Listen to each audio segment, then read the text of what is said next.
Buenas tardes. Sí, iba a decir esto que vamos a grabar ya. Sí, gracias. Ay, ¿dónde está? Creo que lo he hecho bien. Vale. Pues nada, bienvenidos a todos. Esto es el 12 de abril. Esto es el curso de Akasha, una teoría integral del todo. Hoy capítulo 10, el aparente fracaso de las analogías. Este es Daniel Gambús de la rama Bhakti y os pues recordamos que esto se está grabando y que se va a colgar del canal de YouTube, con lo cual, bien, según la ley española de protección de datos, si no quisierais que vuestra imagen apareciera, simplemente en el menú de funciones de Zoom, que algunos os aparecerá en la parte en la barra de funciones arriba y otros abajo, pues donde pone Stop Video, lo clicáis y tan sencillo como eso. Gracias. Y sin más, entramos en el tema. Bien, lo que quería yo ver antes del verano, estamos llegando, estamos en el capítulo 10, el aparente fracaso de las analogías. Creo que lo podremos ver todo hoy, pero bueno, si no lo vemos, no pasa nada. Capítulo 11, el siguiente será dentro de 2 semanas, la elegancia del universo según la astrofísica y la teosofía. Este seguramente llevará 2 sesiones y nos quedará en última sesión la cuarta dimensión, que será muy curioso, espero. Vale, pues voy directo al tema. Esto está... Ya lleva unas cuantas láminas, ¿eh? Yo voy por la 350. Barbaridad. Sí. Sí. A ver, el aparente fracaso de las analogías. Va, pues eso. La palabra analogía, analogías, ayer me dediqué a contarlo y aparece 85 veces en la doctrina secreta, lo cual la constituye en uno de los vocablos digamos, no sánscritos, ¿no? Específicos más usados. Y bueno, aquí pongo 2 citas, he estado mirando varias de las citas que iban apareciendo y quizá estas 2 son más significativas en el sentido en que lo utiliza Elena Blavatsky en su obra magna, ¿no? En la doctrina secreta.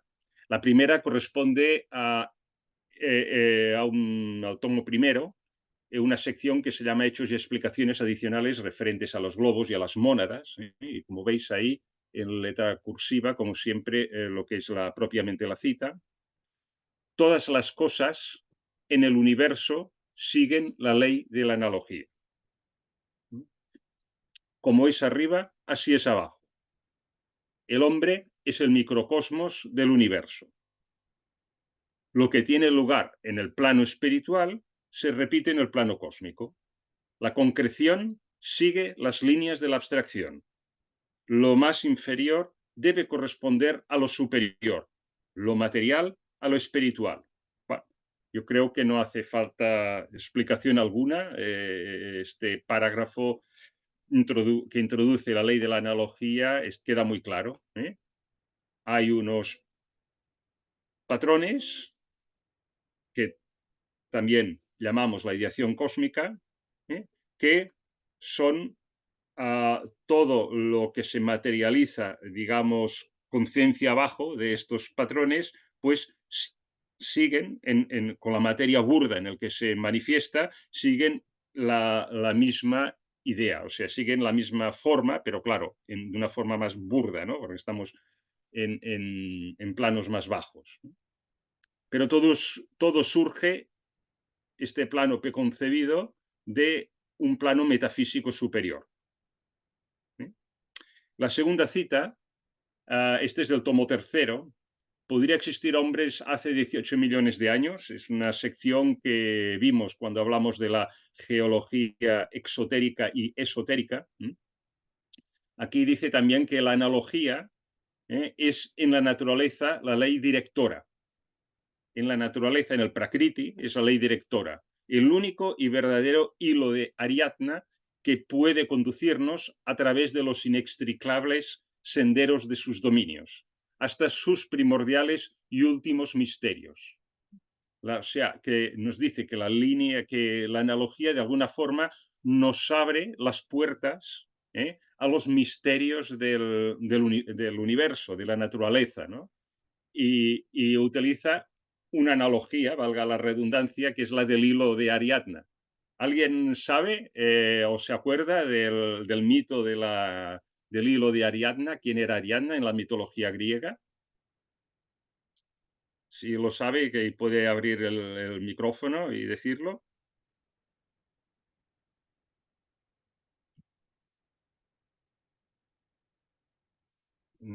Nada, no hay, nadie se acuerda. Bueno, era la mitología del Tauro de Creta, ¿no? Del laberinto. Y, Jacinto Espelt ha abierto su micro. perfecto. Y perdón, es que yo no lo veo, ¿eh? Dilo tú, sí, sí, gracias. Jacint, sí, ha sido ahora Yassin, mismo. Yassin, venga, Yassin, te escuchamos.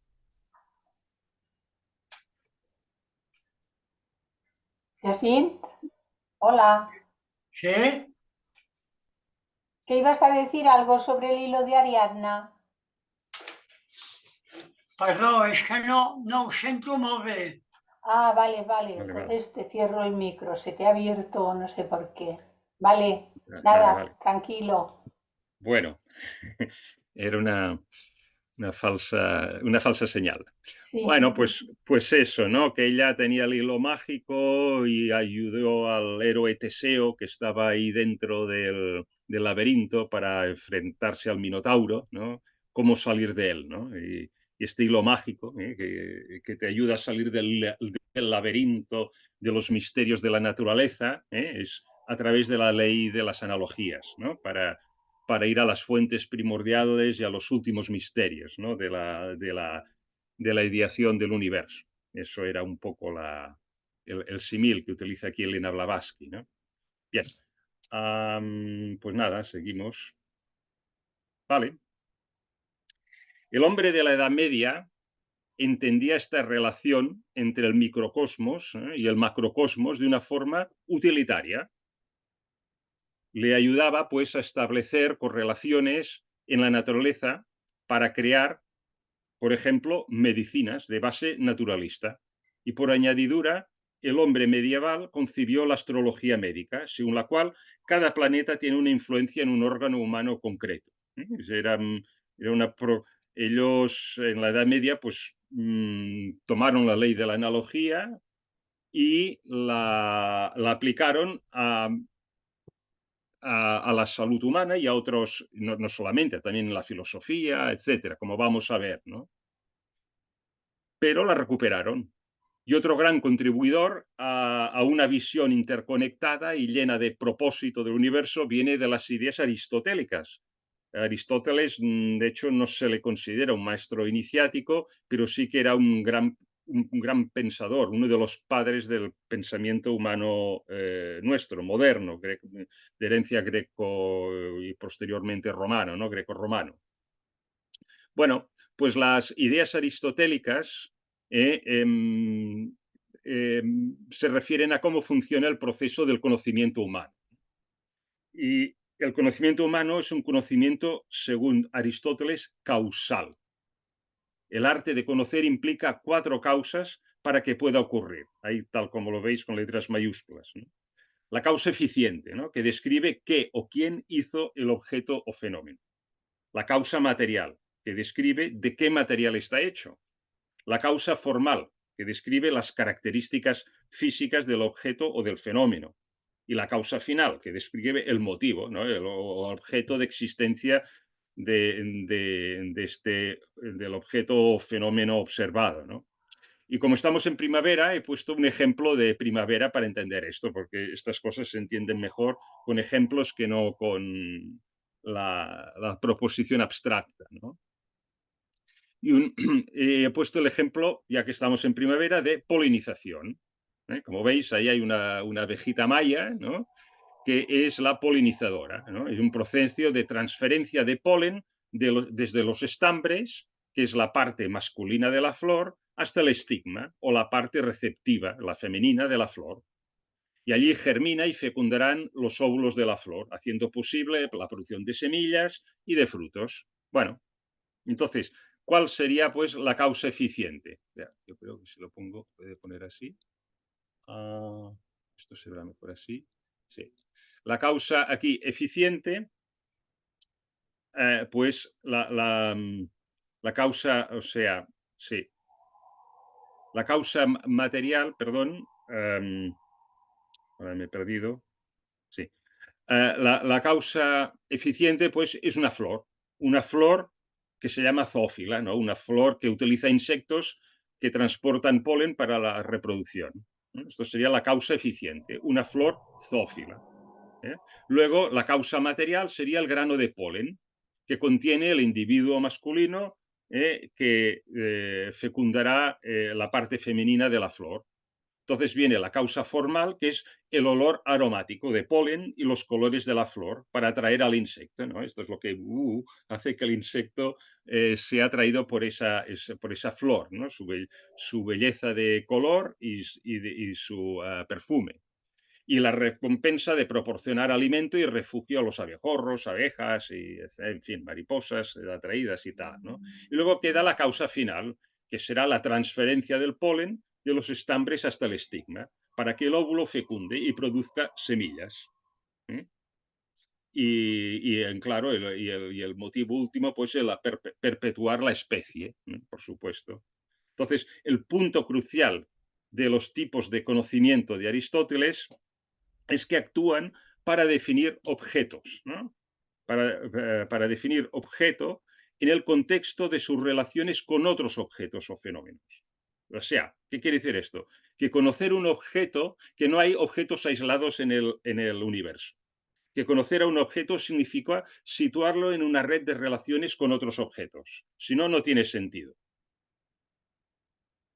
El polen es instrumental para la causa final, que es perpetuar la especie floral. Esto se entiende bien. Bueno, este mundo concatenado, causal, ¿no? Esto encajaba mucho en el mundo teológico cristiano medieval del siglo XVI. Vamos a saltar unos cuantos siglos. Ello encajaba perfectamente con la idea del plan divino de la creación del universo, siendo Dios la primerísima causa eficiente que veis allí. Esto, la idea precósmica anterior a la creación del universo, de la manifestación prakriti o física del universo, tal como se presenta en la doctrina secreta, es una herencia aristotélica, de hecho, aunque los anales de esta filosofía se remontan a mucho antes de Aristóteles, por supuesto, ¿no? Pero como estamos en el mundo occidental, pues, y el lenguaje es platónico y aristotélico, pues lo expresamos de la forma en que lo presentó, que lo racionalizó Aristóteles, ¿no? Digamos. Bueno, pero prosigamos con la línea de pensamiento a esto que veis aquí ahora. Estamos en el año en la primera mitad del siglo XVII. Athanasius Kircher, un jesuita alemán, nació en 1601, murió en 1680. Y hizo esta representación que veis a la derecha de un mundo interconectado, ¿no? Y esto es tal como se veía y refleja, por esto le he escogido esta lámina, porque refleja muy bien qué concepto de cosmogonía había a principios del siglo XVII. Y que es un concepto muy familiar a la teosofía. ¿Qué es lo que muestra esta imagen? Pues veis una serie de sellos circulares, cada uno de ellos, estos sellos circulares que veis aquí en la periferia, todos estos sellos representan diferentes disciplinas del conocimiento de ese momento: la física, la poesía, la astronomía, la medicina, esta de aquí serían las matemáticas, la música, este de aquí es la música, por ejemplo, ¿no? Etcétera, ¿no? Óptica, geografía, etcétera. Y todo ello presidido en la cumbre, aquí arriba, como lo veis, por la teología, ¿no? Por encima de todas las otras disciplinas, en la parte más alto. Y fijaros que hay unas cadenas que van uniendo todas estas disciplinas. ¿Lo veis? Las cadenas que van uniendo todo. Aquí tenéis cadena, por ejemplo. Bueno, pues todas estas están pues unidas, ¿no? Están encadenadas entre ellas y están encadenadas a tres sellos que están dentro. Ahí los veis, el 1, el 2 y el 3, que son mayores, son como unos medallones mayores, ¿no? Y representan el mundo supralunar, o sea, lo que diríamos el universo sideral, diríamos con palabras modernas, el mundo sublunar, o sea, lo que es la Tierra y la atmósfera, en palabras modernas, ¿no? Y los seres humanos, o sea, el microorganismo, como se dice, microcosmos, como se dice en, en el lenguaje esotérico, ¿no? El hecho de que estos tres planos de la existencia estén representados, encadenados también entre ellos, como veis también hay cadenas entre ellos tres, y con el resto de todas las disciplinas del conocimiento humano, ¿no? ¿Qué nos indica? Indica la inevitable, ¿no?, interdependencia que existe entre ellos. En el mismo centro de estos tres planos de la realidad reside el mundus archetypus, ¿no? Aquí lo pone, mundus, a ver, mundus y archetypus, ¿no? El mundus archetypus, el mundo de los arquetipos, arquetípico, ¿no? Es decir, la mente de Dios que no tan solo ha creado todo, pero que también en su interior ha moldeado los arquetipos o ideas precósmicas que han formado todos los objetos del universo. Y en una cinta, ¿veis esta cinta de aquí? Está escrito, se ve, bueno, nodis se ve aquí, conexa. Yo creo que lo que dice es esto, omnia cum secretis nodis. Todo está conectado con nudos secretos. Todo está conectado sigilosamente, podríamos hacer una interpretación, en una traducción libre. La mente de Dios que no tan solo ha creado todo, pero que también en su interior ha moldeado los arquetipos o ideas precósmicas que han formado todo el universo. Y todo ello está conectado con nudos secretos, los omnia cum secretis nodis. Es que dice, como decía tanto, digo, esta estampa la pongo porque realmente me viene como anillo al dedo. Nodis arcanis conex. Nodis Conexa. arcanis conexa. Sí. Pero los dos que están a los extremos no los puedo leer bien. No se leen bien. Que los nudos de los arcanos están conectados, ¿no? Sí. Eso sí, y que todo está conectado, en definitiva. Quizá no dice exactamente eso porque no se puede leer, pero el sentido es ese. Bueno. Omnia, el primero es omnia. Omnia, sí, mira, pero tienes que poner la cabeza del revés. Sí, omnia, porque o sea, si todo. no, yo con la cabeza torcida y el Omnia último nodis se arcanis ve conexa. peor. Sí.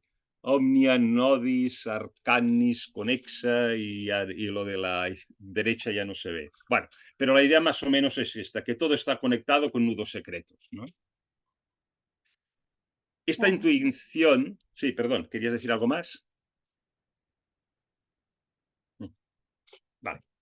Esta intuición de conectividad entre las disciplinas del conocimiento humano con los varios aspectos de la realidad cósmica caracteriza la corriente de conocimiento y de pensamiento que imperó hasta el siglo XVIII. Y, ¿sabes? Se llamó la filosofía natural. Hoy utilizaríamos la palabra ciencia, ¿no? Pero en ese momento se utilizaba la palabra filosofía natural. Entonces, y tenía un contexto, un alcance mucho más amplio.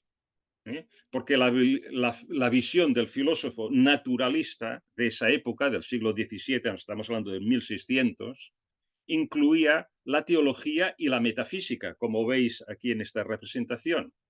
Entonces, los tres ingredientes del cosmos, Dios, hombre y naturaleza, están íntimamente entrelazados. Aquí los pone encadenados incluso. Entonces, la ciencia moderna, a partir del siglo XVIII en adelante, empieza a especializarse, como veremos. Con lo que esta visión unificada y holística se pierde. Eso fue así. Bueno, se pierde, pero la doctrina secreta la recuperó. ¿Eh? Muy bien, seguimos aquí adelante. Entonces, ahora vamos a ver la mala praxis de las analogías, de lo que se hacía en esa época, una mala praxis que desprestigió lo que es la ley de las analogías, lo que ha creado prejuicios.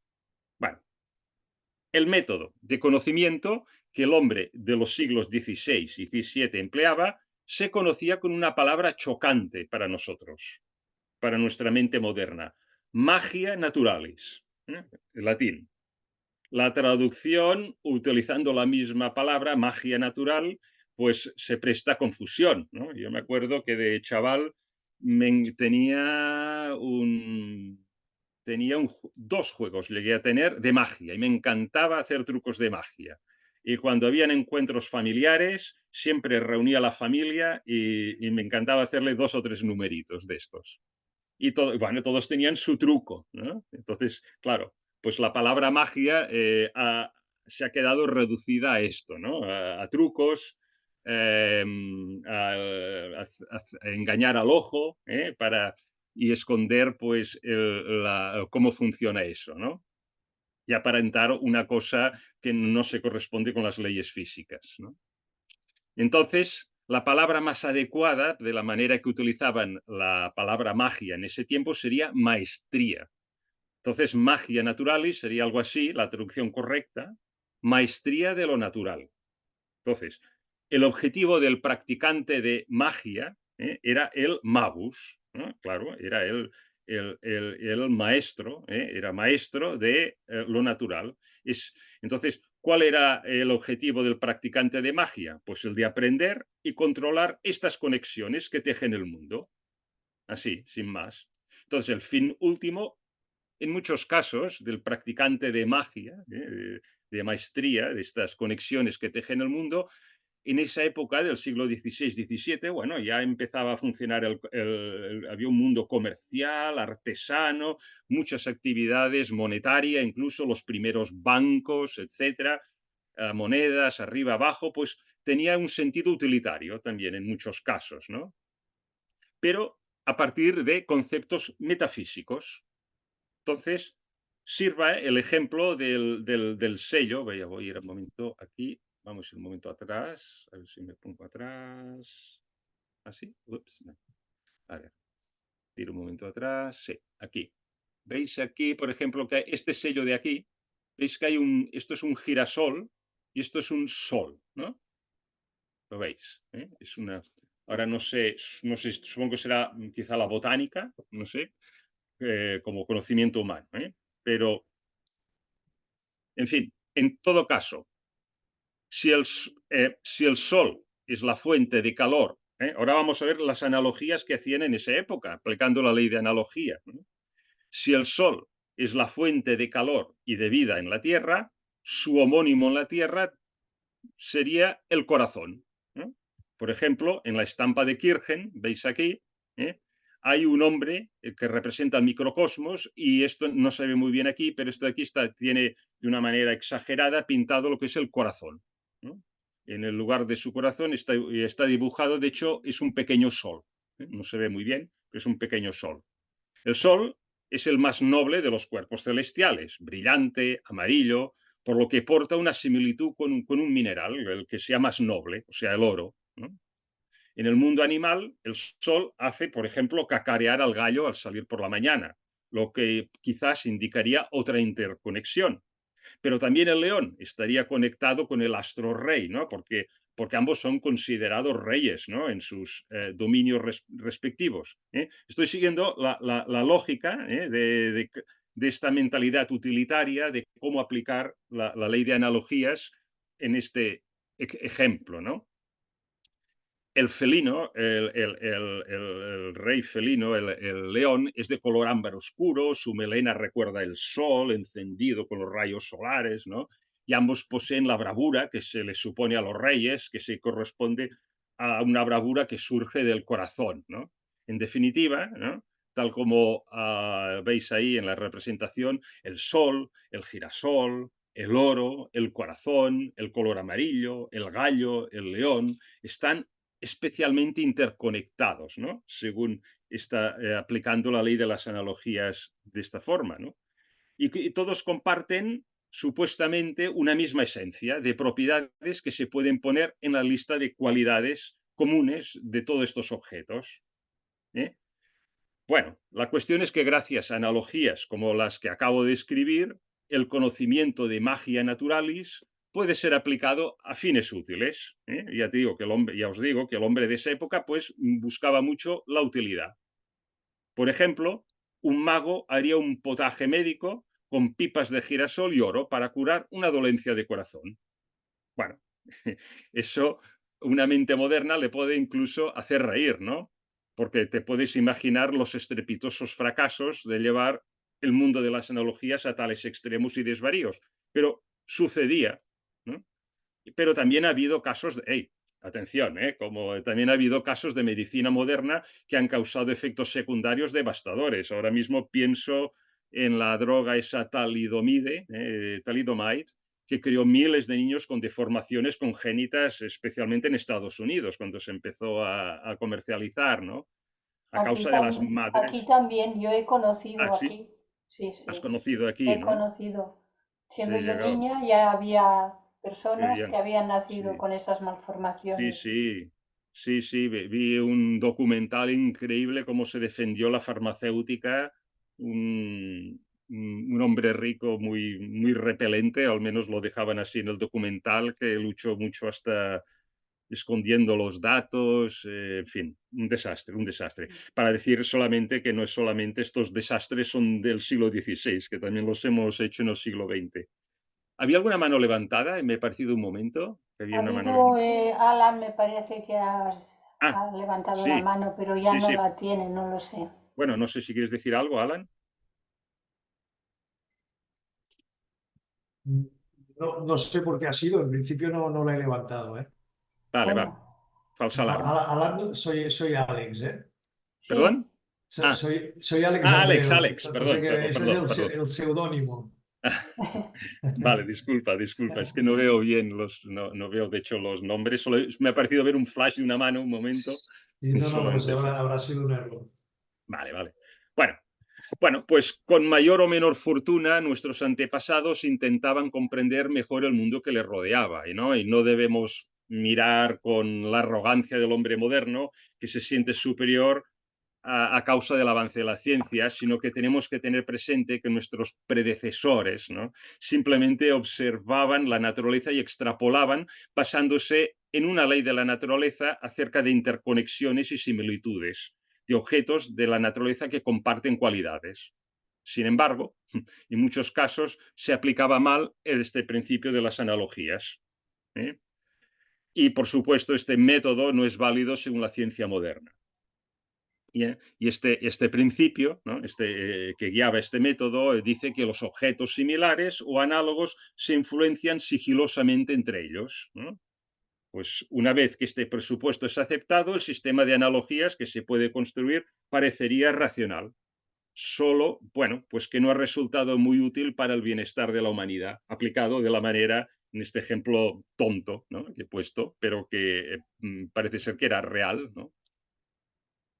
Incluso en mentalidad moderna diríamos brujería, casi, ¿no? Bueno, pasamos pues, tiramos un poco atrás al siglo XIV ahora. Esto que veis aquí, el Giardino de la Minerva en la Bella Italia, Salerno, el sur de Italia. Yo he estado en paseándome por este jardín. Esto que veis aquí era en el siglo XIV una farmacéutica multinacional, una multinacional farmacéutica. Me explico.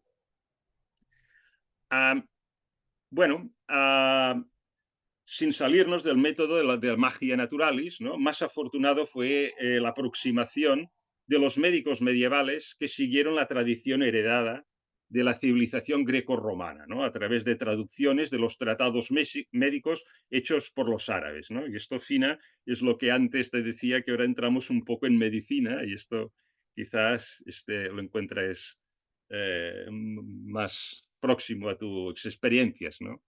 Lo que veis aquí, en el siglo XIV, el maestro Mateo Silvático instituyó una escuela de medicina naturalista, así como un jardín de plantas medicinales en la propiedad de su familia, en Salerno. Esto está en la Campania, en el sur de Nápoles, en la Oriente, en la costa occidental italiana. Y este lugar recibió el nombre del Giardino de la Minerva. Bueno, pues la terapéutica medieval salertinana fue una de las mayores impulsoras y divulgadoras en su época de la ciencia médica que se había perdido tras las inversiones bárbaras. Y este fue uno de los centros donde se recuperó, además de ser una suministradora de las plantas medicinales a toda Europa, especialmente la septentrional, gracias al clima benigno mediterráneo y la abundancia de agua del lugar. Y que, por cierto, si lo vais a visitar, llevar repelente de mosquitos, porque hay tanta abundancia de agua que está a tope de mosquitos, con lo cual mejor ponerse el repelente antes de entrar en el recinto. Pero ¿dónde había surgido este conocimiento médico que se había perdido? Bueno, vamos a tirar unos cuantos siglos para atrás.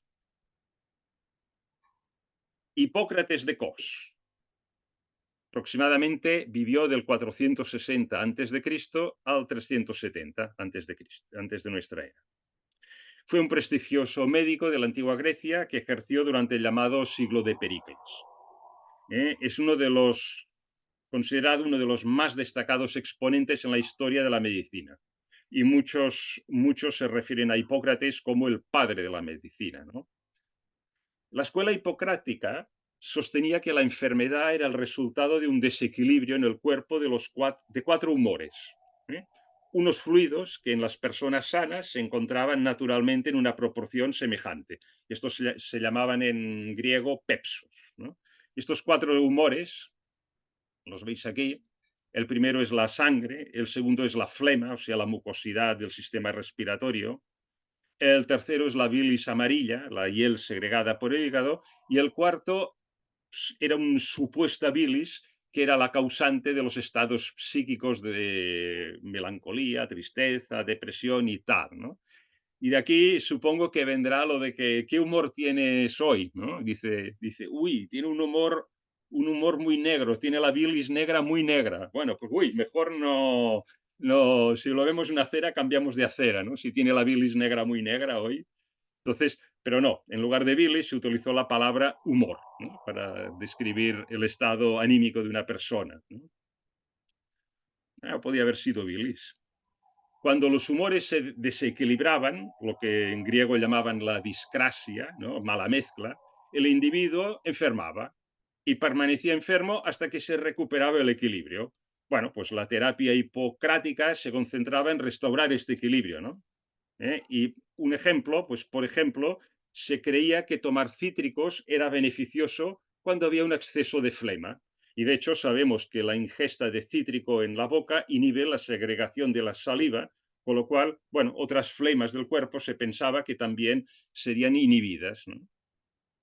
Bueno, una analogía, pero que quizás está más cerca de la realidad, ¿no? En todo caso, el concepto de humores ya se había hecho más prominente antes de Hipócrates, en concreto Alcmeón de Crotona, en el 540 o al 500 antes de Cristo. Y Crotona es donde estaba la escuela de Pitágoras cuando tuvo que huir de Samos. Y Alcmeón era discípulo de Pitágoras. O sea, podríamos decir de alguna forma que esta medicina de los cuatro humores venía de la escuela pitagórica. Aunque el concepto de humores parecería que más bien tendría origen en la medicina del antiguo Egipto, que era anterior, y segura también la mesopotámica, e incluso anteriormente en la medicina tradicional india ayurveda, también había desarrollado una teoría que se llamaba de los tres doshas, ¿no? Y que lo relacionaba con los 5 elementos, tierra, agua, fuego, aire y éter, ¿no? O sea que viene de muy atrás todo esto. Pero bueno, la cuestión es que la teoría de los humores fue perfeccionada y sistematizada por otro médico y filósofo griego. Los griegos parece ser que le dieron mucho a la medicina, ¿no? Y este también os sonará el nombre, Galeno. Lo que pasa es que este ya vivió en la época del Imperio Romano, porque ya es del año 129 al 217 de nuestra era. En definitiva, todo este conocimiento de Alcmeón, de Crotona, de Hipócrates, de Cos, de Galeno, de Pérgamo, etcétera, se perdió con la llegada de los bárbaros. Y solamente gracias a los sabios médicos y filósofos árabes, tales como Avicena, tales como Ibn Walid, llegó este conocimiento a la Edad Media. Y luego se empezó a traducir. Y aquí tenéis, en la parte inferior izquierda, una auténtica Leonarda da Vinci, Hildegarda von Bingen, que quizá la conoceréis porque era aparte de, era abadesa, ¿no? Pero es que además era compositora de música, era, bueno, pues escritora, científica, mística, Pintora. pintora. Era realmente, yo creo que no ha pasado a los anales como una Leonarda da Vinci simplemente porque era mujer, porque tenía el talento del sabio de la época de la Baja Edad Media como nadie, como nadie en su época seguramente. Pero bueno, no sé, quizá por ser mujer. En fin, aquí en la parte de ella escribió un libro basado en estas traducciones de Avicena e Invalid que se llama El libro de los medicamentos simples. Y a los que sois de Barcelona y alrededores os aconsejo que vayáis a visitar el monasterio de Pedralbes porque, claro, una vez lo tradujo Hildegarda von Bingen, supongo que tendría que tener muchas monjas trabajando para ella, compilando estas traducciones y ella simplemente lo revisaba, ¿no? Esto se expandió por todas las abadías, monasterios, conventos rápidamente en toda Europa. En esa época seguramente Europa estaba más interconectada que no ahora incluso. Y el latín pues funcionaba como ahora funciona el inglés, ¿no? En esa época. Y allí en el monasterio de Pedralbes, pues en lo que es el jardín del claustro, hay un jardín botánico y ahí se cultivan todas estas plantas y hay una exposición que explican las propiedades de estas plantas basado en este libro, que veis aquí, el libro de los medicamentos simples, ¿no? Y es un poco basado en este iconograma que veis aquí, ¿no? Fuego, agua, aire, tierra. Infectum quiere decir húmedo, ¿eh? Ahora, infecto, si se traduce directo, queda muy mal. Esto quiere decir húmedo en latín. Calidum, sico, o sea, seco, y fridus, ¿no? Se basaba un poco en esto y en los humores. Entonces, por ejemplo, un ejemplo, a ver, pero voy a ir aquí a la siguiente. Sí, por ejemplo, pues si se presentaba el cilantro, que es una variedad del perejil, es una de las primeras plantas que se ha utilizado en medicina botánica, es considerado de temperamento frío y seco. En este mapa iconográfico lo pondríamos aquí abajo. Entonces, si un enfermo presenta lo opuesto, o sea, una enfermedad caliente y húmeda, y no sé exactamente por qué, pero los parásitos intestinales o un catarro febril con mucha mucosidad se consideraba cálido y húmedo. Entonces, bueno, pues en concreto el brebaje, pues siempre si presentaba estos síntomas de estas enfermedades, pues se compensaba para buscar otra vez el equilibrio de los cuatro humores. En este sentido, el cilantro es una de las primeras plantas que se empleó en medicina. Yo no lo sabía, esto lo vi en fin.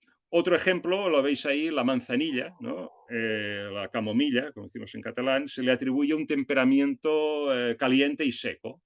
Entonces, según el tratado de Hildegarda, la ingestión de un ungüento preparado a base de una infusión de manzanilla con agua, aceite, lo compactaban con harina hasta formar un puré, pues esto se creía que curaba las dolencias intestinales de síntomas húmedos y fríos y también ayudaba mucho a la menstruación, que igual se consideraba de síntomas húmedos y fríos, que estaría pues en el opuesto, húmedo y frío, aquí.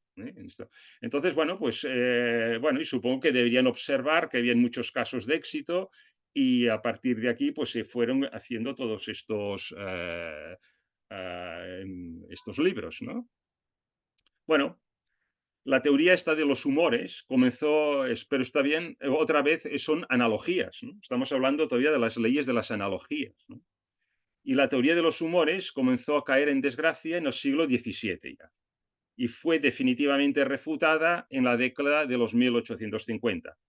Tras el perfeccionamiento de la invención del microscopio de lentes, como veis aquí, pues el señor Louis Pasteur, ¿no?, empezó a estudiar muestras que le llegaban, y vio que había unos bichitos por ahí que flotaban en el caldo, en el agua, en lo que fuera, y que se presentaban en el cuerpo de los infectados con ciertos síntomas de ciertas enfermedades, y que si un cuerpo sano no los presentaba. Y a partir de aquí empezó a desarrollar pues la teoría de los microorganismos y de las enfermedades infecciosas causadas por gérmenes.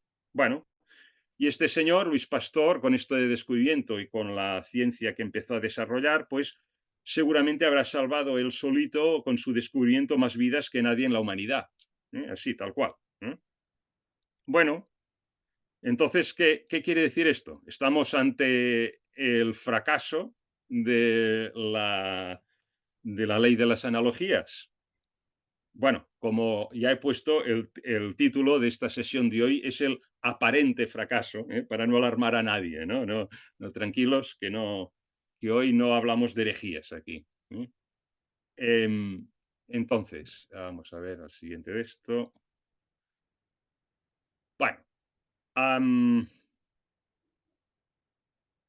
Bueno, en este trabajo vamos a probar una segunda vez la misma aproximación. Me refiero al mundo de las analogías, o sea, objetos independientes que comparten cualidades o propiedades, y de las simpatías, ¿no? El término simpatía se refiere a algo así como a sufrir o recibir influencia juntos, ¿no?, que de alguna forma es una derivada de la ley de analogías. Bueno, desde los descubrimientos más vanguardistas de la ciencia del siglo XX-XXI, vamos a retomar, pues, y le vamos a dar una segunda oportunidad a la ley de las analogías. Vamos a rescatarla, misión rescate se llama esto ahora, ¿no? Entonces, vamos a retomar el principio de que los mundos supralunar, sublunar y microscópicos están entrelazados íntimamente, y que se puede esbozar una teoría integral del todo, T y T, que junta los tres mundos: supralunar, sublunar y microcosmos. Bueno, la verdad es que los avances más recientes de la ciencia moderna definitivamente apuntan esta posibilidad. Más y más científicos lo reconocen. Y desde una posición de humildad, hay que ser humilde siempre, ante la incapacidad de la mente curiosa del hombre, que quiere comprender el universo en el cual vive y desea que su conciencia evolucione en armonía con la naturaleza. Bueno, ahora vamos a cambiar los nombres, ya no hablaremos, como estamos hablando de ciencia, pues no vamos a hablar del mundo supralunar, sublunar y microcosmos. Aquí hablamos del universo físico, un reino biológico o de los seres vivos, y el reino de la conciencia evolutiva humana. Estos son términos modernos. Vale. Bueno, por un lado tenemos al recalcitrante escéptico. ¿Qué dirá el ateo escéptico? Pues, bueno, este sostendrá que el mundo es impersonal y no tiene ningún propósito. Esto es un sinsentido. Así, pues, por ejemplo, desastres ecológicos, la perversión ética, todo ello conducirá a la extinción de la humanidad. Son unos fatalistas, en realidad, estos negacionistas, ¿no? En tal caso, el hombre solamente habrá sido un accidente extraño, ¿no?, en la evolución del universo, una casualidad. Pero no todo el mundo piensa así. Hay otros pensadores opinan que, aunque el encanto del universo físico ha sido en buena medida desenmascarado por la ciencia, los últimos descubrimientos científicos hacen recobrar dicho misterio.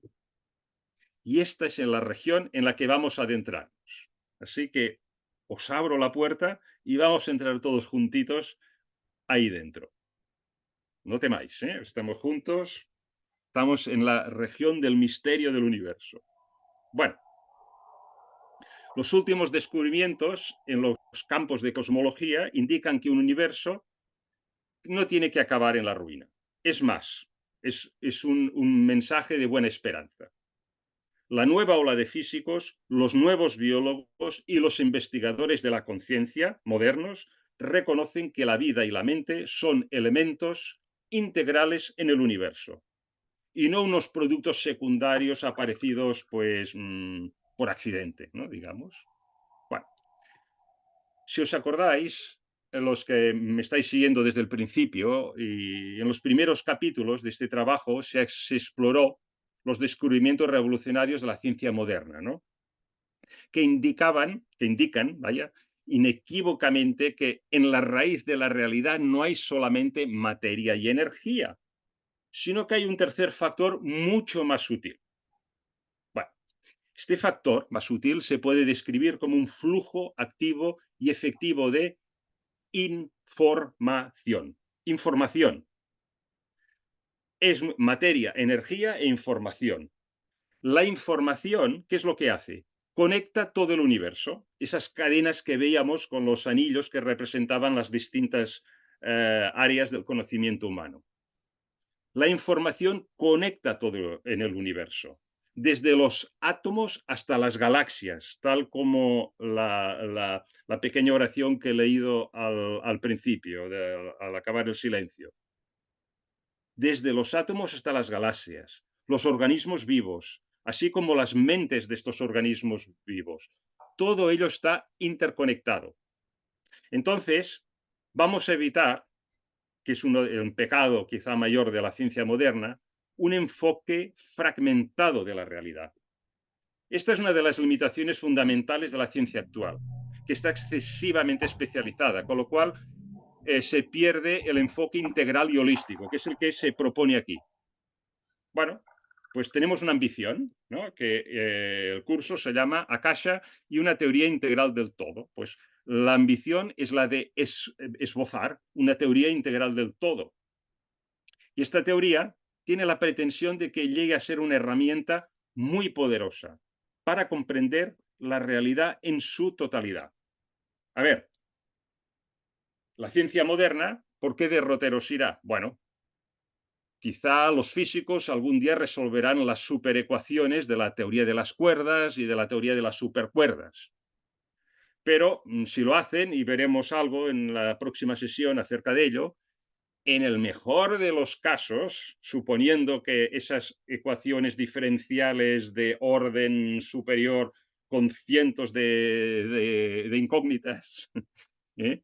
Si unos superordenadores del futuro pueden resolver eso, en el mejor de los casos alcanzarán una teoría no de todo, sino una teoría de todo lo que es físico, ¿eh? Que por aquí algún sitio la he puesto como la TTF, ¿no? La TF, y la contrasto con la TIT, ¿eh? La teoría de todo lo que es físico frente a la teoría integral de todo. Esta es la aproximación holística. Bueno, ¿por qué esto? Porque hay más cosas, ¿no? En el universo, aparte de cuerdas vibratorias y eventos cuánticos asociados. Estáis conmigo, ¿no? Hay vida, hay mente, hay cultura, hay conciencia, hay emociones, hay lágrimas, hay sonrisas, hay lloros, hay esperanzas. Todos estos aspectos también forman parte de la realidad. Así que yo esperaría, y seguro que conmigo también esperáis, que una teoría integral del todo también cubra estos aspectos fundamentales del universo. Vamos a mover un poquito más aquí. Bueno, entonces, ¿cuáles son estas exigencias de una teoría integral del todo? Bueno, pues el acometido de crear una teoría integral del todo puede hasta que sea más sencillo que el de crear una teoría de todo lo que es físico, o sea, una teoría de física moderna, de física fundamental, ¿no? ¿Por qué? Porque la ambición de una teoría de todo lo que es físico es la de relacionar todas las leyes de la física que gobiernan las interacciones entre partículas, moléculas, astros, galaxias, universos, multiversos, en una única fórmula. Imaginaros, en una única fórmula matemática. Mientras que la teoría integral de todo tiene un enfoque mucho más sencillo: identificar las leyes básicas y los procesos que crean estas entidades, desde los átomos hasta las galaxias, pasando por todos los agregados de materia intermedios y sus interrelaciones. Esto es más sencillo porque solamente se trata de identificar las leyes básicas.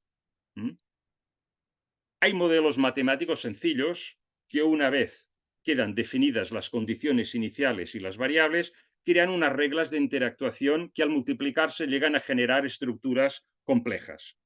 Lo vimos, si os acordáis, en las sesiones que tratamos los fractales.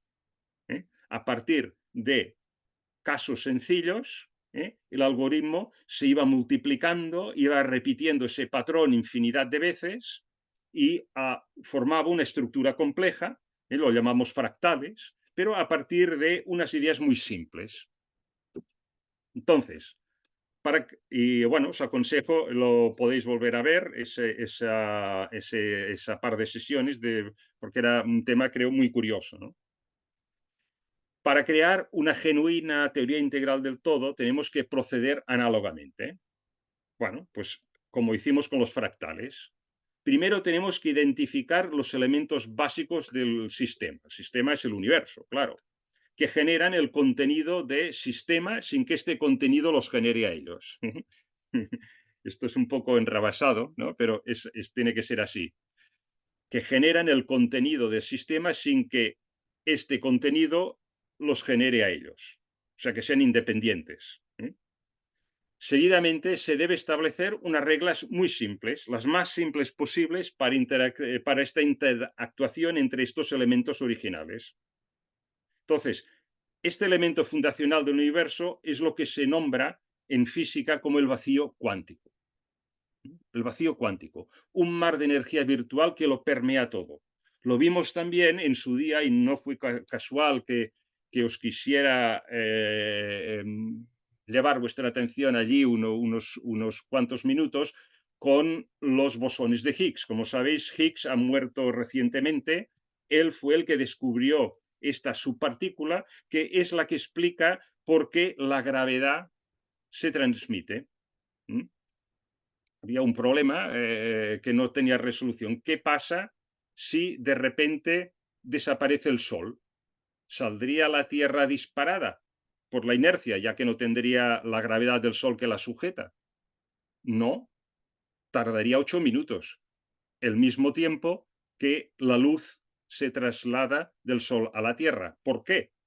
Porque las subpartículas de los bosones de Higgs también se mueven a esa velocidad. Y el tipo de energía que estas subpartículas transportan, que le llamamos gravedad, pues también tardan 8 minutos en llegar a la Tierra. Y solamente 8 minutos más tarde, la Tierra saldría disparada, después de este hipotético caso en que desapareciera el Sol. Bueno, el vacío cuántico, que no es vacío, que está lleno de estas subpartículas de Higgs. Y esto viene desde el Big Bang, desde el primer momento. Bueno, seguidamente podemos desplegar todas las leyes de la naturaleza que nos dicen cómo los elementos básicos de la realidad, las partículas cuánticas, evolucionan a estructuras complejas, ir interactuando entre ellas y con el elemento fundacional del universo, este vacío cuántico. Sin embargo, tiene que haber otro elemento en la teoría integral del todo que se nos escapa. No puede todo reducirse solamente a esta manifestación física, porque incluso el vacío cuántico es una forma sutil de la materia, pero es todavía una manifestación física. Las leyes que disponemos para explicar cómo la energía primordial surge de este vacío cuántico son leyes de interacción basadas en transferencia y transformación de energía y siguen un principio, que es el principio de conservación de la energía. Si tú creas materia, lo haces a costa de la energía. Si creas más energía, más luz, lo haces a costa de materia que se ha transformado en energía. Pero en el universo, el total de materia-energía se mantiene constante, se conserva, ¿no? Esto se entiende, ¿no? Las cosas reales que aparecen surgiendo del vacío cuántico son pares de partícula, materia, antimateria. Estas reglas de paridad no nos explican por qué en nuestro universo, por qué narices hay un exceso de partículas con respecto a las antipartículas. ¿Por qué? Podría haber sido un universo de antipartículas, pero no, es un universo de partículas. Estas leyes de la física cuántica, etcétera, tampoco explican cómo las partículas de materia sobrevivientes empezaron a combinarse para llegar a ser los complejos agregados de átomos que somos: moléculas, astros, estrellas, aminoácidos que se juntan para formar proteínas que se juntan para formar las cadenas de ADN. Pero ¿de dónde salen estas leyes? ¿Por qué está tan ajustado toda las fuerzas que mantienen unido y las atracciones? Que si solamente una de estas constantes variara un poquito, el universo que conocemos no existiría, no sería sostenible. Tenemos que admitir la existencia de otro factor, que ni es materia ni es energía, y que ajusta los parámetros del universo desde su nacimiento.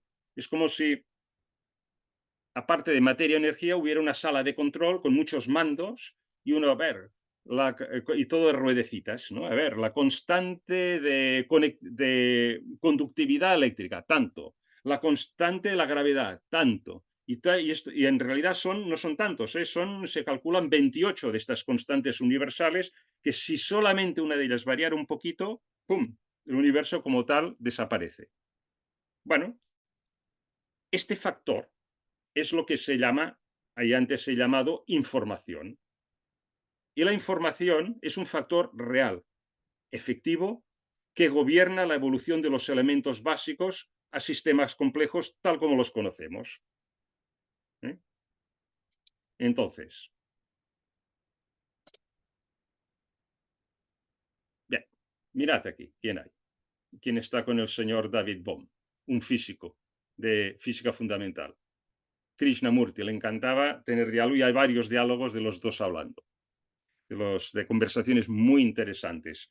Están en YouTube, es muy interesante escucharlas, si os interesan estos temas. Bueno, el caso es que este factor de información va más allá de la información de conocimiento, tal como la disponemos los humanos, nosotros.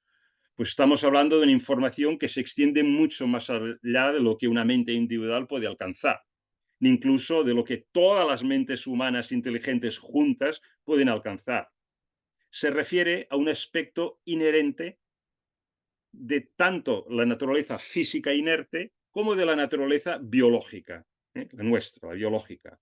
El físico que veis ahí en la foto, David Bohm, llamó este proceso in-formación. Formación, algo que formaba dentro del contenedor del universo. Se refiere, pues, él desarrolló esta idea y la habló mucho, como veis, con Krishnamurti, y Krishnamurti la compraba, ¿no? Se refería a un proceso que forma el recipiente que contiene el producto del proceso. Es un proceso que forma el recipiente.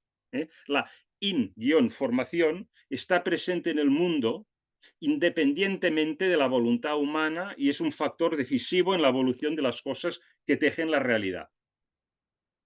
La base, pues, para crear una genuina teoría integral del todo es el reconocimiento de que la in-formación es el factor de evolución fundamental de la naturaleza. Bueno, esto que se ha dicho en lenguaje moderno y un poco complicado, soy consciente de ello, pues estas intuiciones no son nuevas. Aquí tenéis al Buda Gautama. Hay un sutra del Buda Gautama precioso que resumen en una sola frase este conocimiento intuitivo. Sutra del corazón del conocimiento trascendente, se llama. Y en resumida de cuentas, ¿qué dice? Pues que hace referencia y os sonará a todos porque lo habréis leído por derecha y por izquierda esto, de que ningún objeto, incluido como objeto la existencia humana, posee una sustancia verdadera, lo que implica que nada es permanente y que nada es independiente por completo del resto de las cosas. Acordaros de Aristóteles, aunque Aristóteles es posterior a Buda. En otras palabras, todo lo que existe en el mundo está interconectado y en un fluir constante. Nada existe independientemente. Todo está interconectado y transmite esta información por redes de interconexión que entrelazan todas las cosas. Ahora he cambiado un poco el lenguaje moderno, ¿no? Pero está diciendo esto el Buda. Además, esta información surge del vacío cuántico. Y el Buda también lo dijo. Dijo, el vacío aparece como forma y la forma está vacía. O sea, hablaba del vacío cuántico con su propio lenguaje. Pero bueno, no solamente el Buda dijo esto. Vamos a ver ahora dos citas y con ello acabamos ya. Sí, una Laurita. Con ello acabamos ya esta exposición. La primera, en el Proemio, la doctrina secreta, en el primer tomo, en la página 150 de la traducción de la Sociedad Teosófica Española, leo. Este algo, desconocido al presente para la especulación occidental, es llamado Foat por los ocultistas.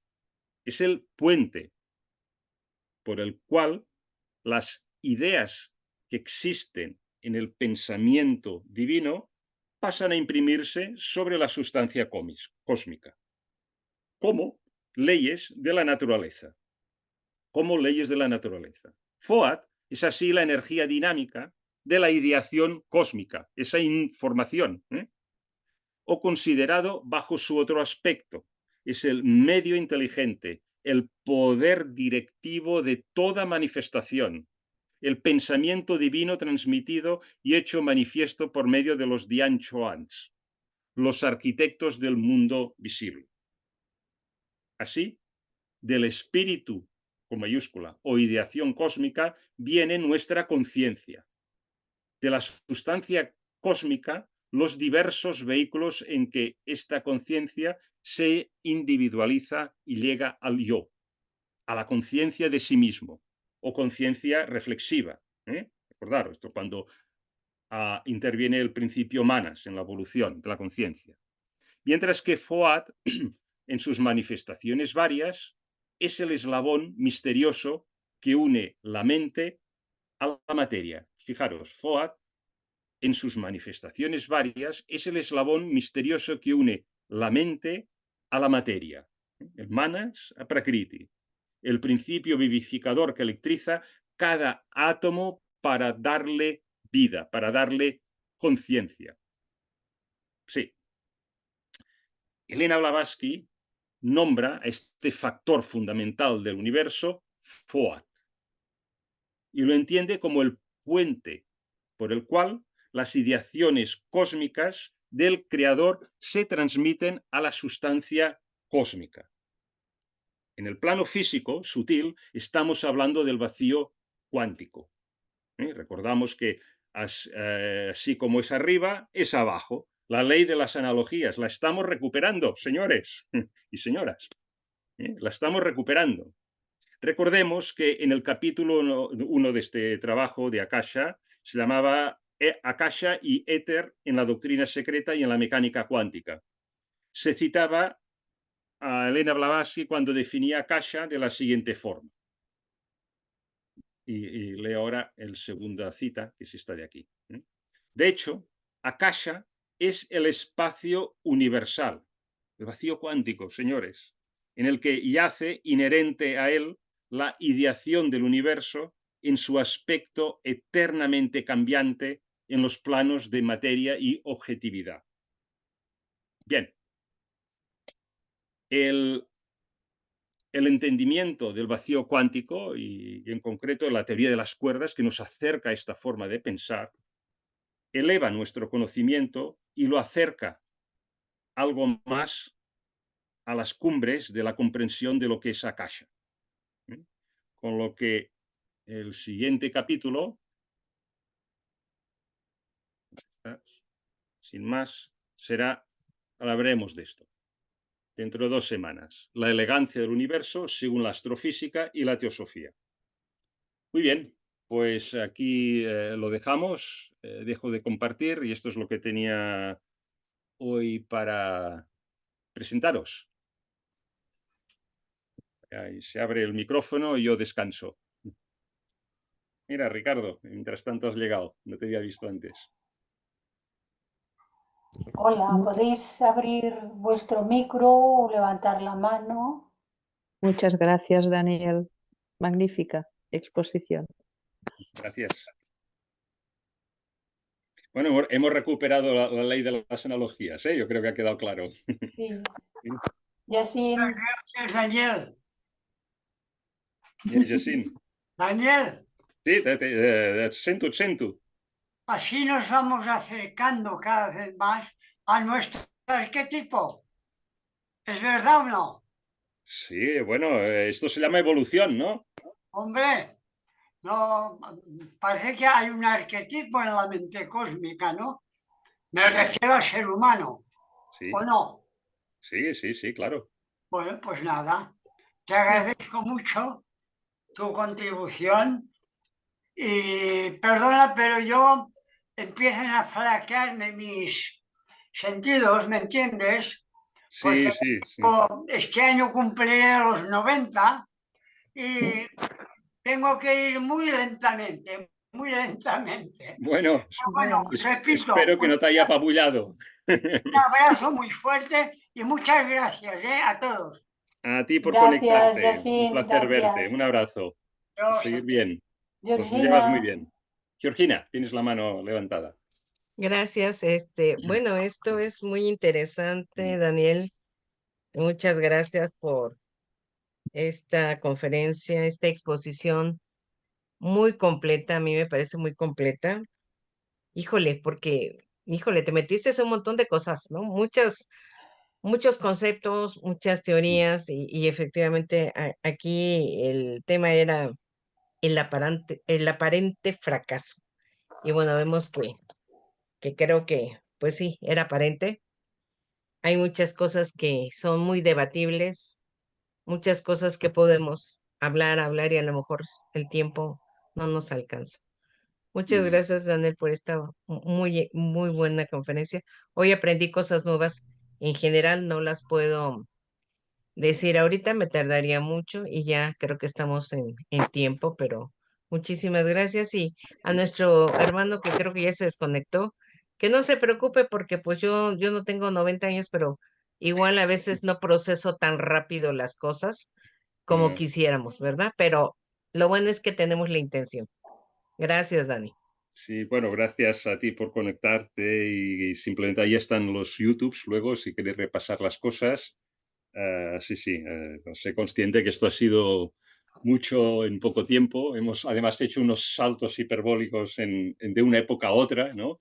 Pero era muy importante para mí al recalcar cómo se ha desprestigiado la ley de las analogías y cómo cuando, porque claro, aquí vivimos nosotros en nuestra burbuja, ¿no? Y para nosotros la ley de las analogías está muy claro, pero si salimos de nuestra burbuja ya se empiezan a levantar cejas cuando no, es que la analogía tal y cual, ¿por qué?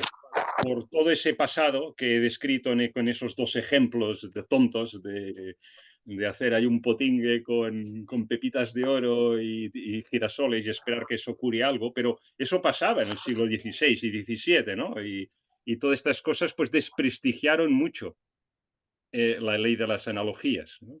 Es muy importante recuperarlas en su verdadero sentido. Y la gran alegría, la gran esperanza es que los científicos modernos pues se están dando cuenta pues que sí, que todo está interconectado, ¿no? Y que hay una energía que es conciencia, una energía que es física, una energía que es biológica y que hay un universo que ha sido prediseñado.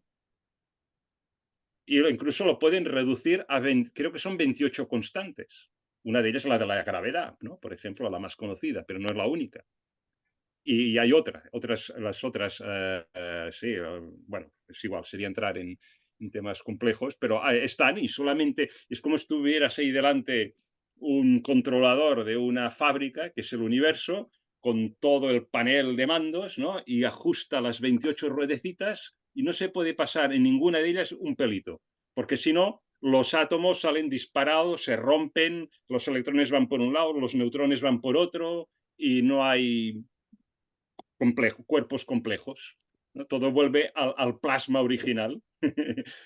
Universo fallido, como un videojuego, ¿no? Y si no ajustas bien las 28 parámetros, universo fallido, universo 127 fallido, pruebe, juegue de nuevo, universo 128, ¿no? Como un juego de esos. Muy bien, sí, sí. Fina, ¿qué opinas Dime. de la medicina naturista? A ver. Oh, me ha gustado mucho. Lo que pasa que hay cosas que quedan un poco al aire, por eso no digo nada. ¿Tales como? Mm, Dile, no estamos en familia. Sí, sí, muy bien, muy bien. Bueno, pues me lo dices en privado, lo que queda en el aire, si lo Ya quieres te decir lo en diré en público. privado. Muy bien, como quieras. Muy bien. ¿Alguien más quiere preguntar o comentar algo? José, No, yo cuando estaba hablando del girasol, sé en qué forma lo relacionaban y lo utilizaban. Pero yo siempre tengo un pomito lleno de semillas de girasol y es la que como, una de las tantas semillas que como eh, diariamente, ¿no?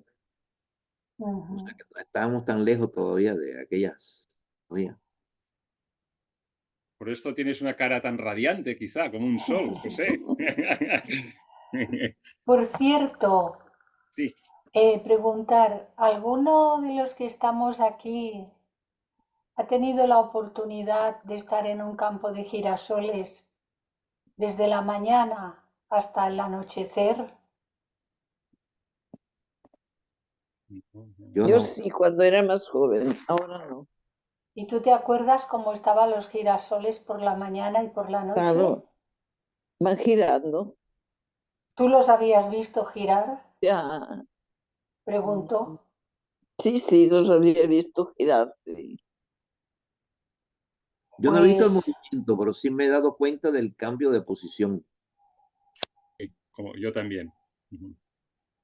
Cambio de pues yo las veces que los he visto, lo que he visto es que por la mañana están mirando a oriente, a donde sale el sol, y al Claro, atardecer y a la van, noche van siguiendo, siguen mirando a oriente, a donde sale el sol. van siguiendo No miran a la, poniente, donde la se luz, pone, la luz les miran a hace girar. oriente por donde sale. Por eso preguntaba si alguien más se había fijado en esto. Sí, sí, son así. Bueno, nada, Es que igual. la naturaleza tiene muchísimas cosas que hay que observarlas. Muy bien, la próxima vez que vea otro campo de girasoles, si tengo oportunidad, Nos has vol- intrigado a todos, Clarisa. volveré a estar al tanto del tema. Todas Yo las también. varias veces que lo he visto lo mismo. Mm. Sí, sí. Voy a quedarte un día ahí en un campo de girasol, ahora ya me has intrigado. O al menos por la mañana y por la noche, ¿no? Para ver si Sí, miran a oriente sí. ambos. Ujú. Sí, yo creo que primero hay que Ya es buscar aquí, por extraordinario, ejemplo, que todos miren ajá, hacia oriente, hacia la salida del sol. Ya es algo Mm. En el extraordinario. hemisferio sí, norte. claro. Ujú. Sí, sí. Pues hay que buscar a ver dónde hay por acá en México un lugar donde haya girasoles para ir a Ah, ver eso. ¿No sí. hay? ¿No es frecuente cultivos de girasol? No he visto, Dani, por eso dije voy a buscar Ah, porque yo no he visto en todos los viajes que han dado, no he visto eso. curioso. Entonces, vamos a buscar primero dónde están los girasoles y luego nos plantamos a verlos todo el día. A Lo ver, que, lo que yo sí puedo decir es que cuando usted compra girasoles, pone Además, en un búcaro las plantas, la mesa también usted ve donde girasol hacia la gran de la ventana donde están puestos. Sí. Yo El girasol tengo, se mueve yo a tengo donde está la claridad. crisantemos. Yo Sí, tengo crisantemos y es muy curioso porque siempre nacen al mes, bueno, florecen al mes de marzo. No se equivocan, ¿eh? muy bien. ¿Alguien más quería comentar algo? Bueno, pues si no hay... Hola, sí, yo, buenos días a todos. Hola. A mí me ha fascinado el tema, el método de los 4 humores y me ha llamado mucho la atención en relación a conocernos a nosotros mismos, porque de aquí entiendo la importancia de ser positivos, la importancia de, de aplicar la rueda del señor Buda, ¿no? O sea, que haga de cuenta que ahorita se me fue la palabra, pero el reto a pensar, el reto a hablar, porque creo que todo esto tiene que ver con el control o el manejo mismo de nuestras emociones que repercuten después en las enfermedades, como bien lo dice aquí. Entonces, si nosotros aprendemos a corregir todas estas cosas, creo que podemos gozar de una mejor salud. Porque también me llama la atención, o sea, el hecho de que en alguna conferencia también se mencionaba la importancia de hacer el ejercicio, la importancia de estar activos. Entonces, creo que todo lleva a una especie de engranaje de la importancia del conocimiento. Ahora que ayer entré al curso del conocimiento de uno mismo que maneja el señor Jaime, para realmente conocernos, podernos desenvolver o desarrollarnos de una mejor manera de lo que hemos hecho. Y también creo que a lo mejor esto depende de nuestro momento del grado de evolución en el que nos encontremos. Pero bueno, para eso nos sirven los estudios, para poder quitar un tanto de la ignorancia y poder, con esto, poder ser mejores personas que contribuyan a que seamos una egregor, a que atraigamos más positividad, a que seamos una luz en donde nosotros nos encontremos. No importa con una pequeña tarea que se haga, con eso estamos contribuyendo a que se haga una diferencia. Y esa es la importancia de estos estudios. Gracias, Daniel. A ti, gracias. Gracias. Por esta intervención muy sentida. Gracias. Bueno, si lo despides, dejo la grabación. Sí, bueno, pues nada, gracias por vuestra presencia aquí y me alegro mucho de los comentarios que habéis compartido y nada, si queréis seguir en este viaje trepidante por la ciencia y la espiritualidad, nos vemos en 2 semanas. Un abrazo a todos. 2 semanas, Muy sí. bien. Un abrazo a todos.